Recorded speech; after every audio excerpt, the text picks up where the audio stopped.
2 kilo rasmalai केकची order होती आणि रेफरन्स फोटोसुद्धा आलेला कस्टमरकडनं.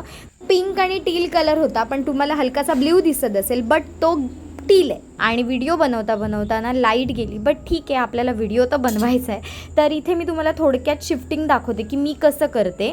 तर पहिल्यांदा पॅलेट नाईफ इन्सर्ट करायची आणि जे चारी कॉर्नर्स आहेत ना ते हलकेसे लूज करून घ्यायचे. आणि इथे तुम्हाला दाखवण्याच्या गडबडीमध्ये माझ्याकडनं चुकून तो सरकला. ॲक्च्युली असं होत नाही, पण मी थोडीशी कॉन्शियस झालेली की मोबाईल चालू आहे आणि नेमका गोंधळ घातला.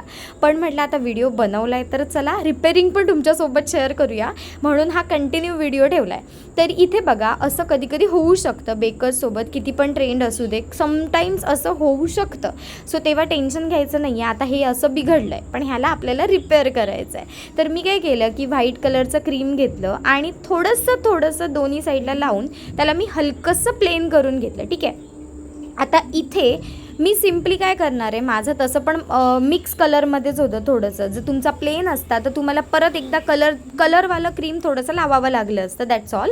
आणि इथे ऑइल ब्रशच्या मदतीने ना मी सेम टाईपमध्ये ऑइल ब्रश फिरवून हे फायनल केलं आहे. आणि अगदी कळतच नाही आहे की असं काहीतरी गोंधळ मी घातलेला. तुम्हाला कसा वाटला मला नक्की सांगा.